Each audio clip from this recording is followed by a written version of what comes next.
Samedi 28 septembre prochain, on célèbre la journée mondiale des sourds et de la surdité. Une journée qui est également occasion et prétexte pour ces déficients auditifs d'exposer un tout petit peu leur savoir-faire et aussi, pourquoi pas, d'exposer quelques revendications et doléances à l'égard des pouvoirs publics et également des autres concitoyens. Une journée qui va se célébrer sous le thème la journée donc droit à la langue des signes pour tous. Et ce matin, nous recevons Monsieur Dimitri Fokou. Dimitri Fokou qui est un malentendant et sourd d'un genre particulier. On le reçoit ce matin pour en parler un tout petit peu. Voilà, c'est assez, on va dire, bizarre, mais Dimitri Fokou donc va nous parler de cette journée. Bonjour Dimitri. Oui, bonjour. Merci pour l'accueil d'abord. Bon, j'aimerais pouvoir vous parler de la journée internationale de la surdité. Bon, c'est une journée célébrée à travers le monde. C'est une journée qui permet aux personnes sourdes de pouvoir défendre, sensibiliser sur la surdité. C'est une journée de pause pour permettre aux autorités administratives de prendre conscience sur la cause des personnes sourdes. Parce que la loi au Cameroun est globale, c'est-à-dire ça arrive tous les comités de personnes handicapées.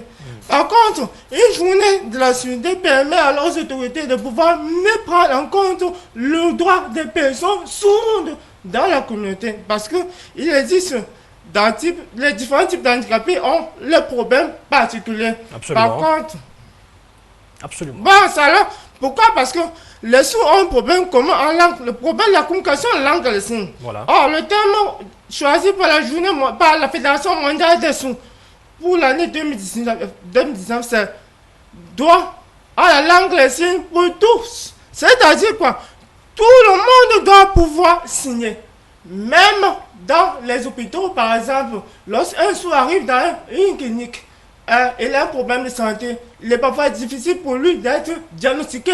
Pourquoi? Parce que le médecin ne connaît pas la communication des signes, pour pouvoir mieux dialoguer avec lui.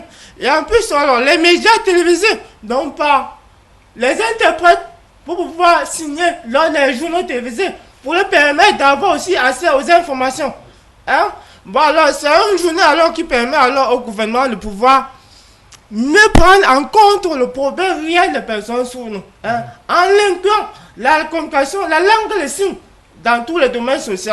Même les discours télévisés du président de la République, et parfois il n'y a pas d'interprète. Or, les sourds ont besoin d'avoir aussi d'informations, de savoir ce que disent les autorités administratives. Bon, voilà pourquoi alors nous célébrons la journée afin d'interpeller les autorités, interpeller la communauté sur la cause des personnes sourdes. Oui. Alors, comment ça va se passer? Est-ce que vous avez des activités que vous avez prévues? Des activités que vous avez prévues? Alors, je précise que Dimitri, je précise à l'endroit des téléspectateurs que Dimitri est sourd, est un sourd, et lit sur les lèvres pour pouvoir justement comprendre de quoi est-ce qu'on parle, et il s'exprime quand même. Donc, Dimitri, qu'est-ce que vous avez prévu comme activité pour justement sensibiliser les populations et les autorités également par rapport à ce problème? Oui, nous avons prévu les activités. Dernièrement, nous étions jeudi passé le centre, à l'hôpital des districts de Tergan pour sensibiliser sur lors de nos projets de nommer Action citoyenne pour l'éducation sur la santé auditive de la petite enfance. Ça veut dire quoi? Nous avons voulu alors aider les mères, les filles mères, ceux qui ont les enfants, de pouvoir les sensibiliser sur la santé auditive des enfants. Mais pourquoi ce projet? Pourquoi? Parce que nous avons remarqué qu'il y a des enfants qui naissent avec le problème d'audition, parfois dû aux malformations. Parfois, et il arrive que quand l'enfant étant petit, encore petit, le parent ne sait pas qu'il est sourd. Il arrive un moment qu'il découvre tard que l'enfant a un problème d'audition. Alors lorsque c'est un cas de malformation, au moment où on se rend compte que le problème est déjà assez grave, qu'on ne peut pas vraiment améliorer. Or, l'objectif alors était pourquoi? De permettre aux parents, aux mamans, de pouvoir mieux comprendre les signes de la surdité de l'enfant. Tel qu'il est encore petit. Oui. Tout le thème était tôt, je détecte, vite je soigne. Pourquoi? Parce que tant que je détecte la surdité de l'enfant, quand il est encore petit, et là maintenant, je fais signe au médecin. Le diagnostic va permettre à l'homme médecin de pouvoir prendre en charge l'enfant à temps. Pourquoi cela? Nous avons eu à rencontrer un cas pratique. Bon, il y a l'une des enseignants qui a assisté à l'une de nos conférences. Alors, dans sa salle de classe, il y avait un enfant de 4 ans qui n'entendait pas bien. Selon l'enseignant, il dit que le parent prenait le calme de l'enfant pour la timidité. Hein? Donc, l'enfant n'entendait pas bien, mais la maman ne connaissait pas qu'il n'entendait pas bien. Son calme, elle pensait que l'enfant était timide. Bon, alors, à la classe, la maîtresse a remarqué le comportement de l'enfant vis-à-vis des autres. Elle s'est rendue compte que l'enfant n'entendait pas bien. Elle a alors arrêté le parent. Ils ont maintenant consulté un médecin. On s'est rendu compte qu'en faisant un scan, qu'il y avait le carreau de sang dans la tête.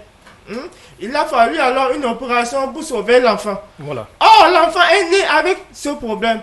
Vous voyez que si le parent avait détecté ça très tôt, il aurait fallu seulement les petits médicaments pour sauver l'enfant. Voilà. Or, toi, alors, c'était devenu très grave. Voilà pourquoi nous allons vers le moment pour pouvoir mieux les sensibiliser sur le comportement de l'enfant tant qu'il est sourd. Voilà. Alors, Dimitri Fokou, vous êtes le coordonnateur général de cette association pour sourds et malentendants, l'œil et la main. Parlez-nous de votre expérience, parce que votre expérience également peut servir d'exemple, également édifier des personnes qui sont dans votre situation. Parlez-nous un peu de votre expérience en quelques mots, en 1 minute. D'accord. Mais avant d'arriver là, je dirais d'abord, comme activité pour la journée internationale des sourds, nous avons prévu une marche sportive dès vendredi. Une marche de sensibilisation pour sensibiliser le public sur la surdité. Donc, ça dit, cela vont participer les écoles de sourds et les populations sourdes, afin de mieux sensibiliser. Bon, alors, notre association, l'œil et la main, quel est son rôle? Notre vision est de promouvoir une société inclusive, où les sourds et les personnes valides pourront vivre ensemble sans discrimination. C'est pourquoi nous sensibilisons beaucoup les gens sur les problèmes de la surdité. Parce que c'est un phénomène que beaucoup ne comprennent pas. Car moi, par exemple, vous ne pouvez pas savoir, je n'entends pas. La surdité n'est pas physique. C'est un handicap sensoriel. Les sourds sont exposés à beaucoup de difficultés. Nos activités, alors, et nous avons aussi un centre d'alphabétisation pour enfants sourds. Dans le centre, nous essayons aussi d'aider les enfants à pouvoir lire, écrire et pouvoir compter. Et cela leur permettra alors de pouvoir mieux intégrer non seulement la communauté, mais la communauté des personnes valides. Et aussi, comme je vous ai dit, nous menons les campagnes de sensibilisation dans la société pour pouvoir édifier les gens sur la surdité. Voilà. Dimitri, on va sortir de cet entretien avec vous ce matin. Si vous avez un message à passer pour sortir de cet entretien, un message à passer aux autorités et aux populations, ce serait quoi? Si vous avez un message à passer aux autorités et aussi aux populations, ce serait lequel? Ok, comme message alors, j'aimerais pouvoir dire, j'aimerais pouvoir que le public puisse comprendre que la surdité n'est pas une fatalité, et que lorsque nous sommes face à la personne sourde, nous devons comprendre que le sourd a tous ses droits comme tout le monde, et que non seulement pas parce qu'il est handicapé, il est sourd, non, il est une personne comme tout le monde. Moi, par exemple, je suis devenu handicapé à cause d'un accident. Cela peut arriver à n'importe qui. Et c'est pas parce que certains pensent qu'un enfant sourd est sourd parce que ses parents sont sourds. Non, la surdité n'est pas seulement une forme héréditaire. Elle a aussi une cause médicale. Une cause médicale est aussi liée à certaines malformations. Donc, le sourd n'a pas besoin de la pitié. Le sourd a besoin de l'accompagnement. Le sourd a besoin que vous soyez de l'attention, pas de la pitié. Donc, ceci de pouvoir considérer les sourds comme les personnes ingrédients dans la société. Nous sommes tous égaux en droit. Et devons pouvoir apprendre le langage des signes pour pouvoir mieux communiquer avec les sourds. Merci. Voilà. Merci Dimitri Fokou qui était donc face à la vérité ce jour, à l'occasion en prélude de la journée mondiale des sourds et de la surdité qui se célèbre ce samedi 28 septembre 2019. Dimitri Fokou, donc coordonnateur général de l'association L'œil et la main qui vient en aide aux personnes sourdes et déficientes auditives. Merci Dimitri. Merci aussi à vous.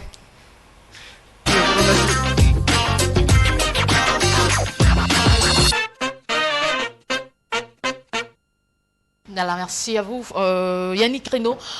Vous étiez face ce matin à Monsieur Dimitri Fokou, le très dynamique. Ou alors, si vous voulez, Dimitri Fokou était plutôt face à vous, en beaucoup de courage à ces personnes sourdes, qui sont des personnes à part entière et non entièrement à part. Avant, notre élément juste pour rire, parce qu'il faut également se marrer, ça rajeunit.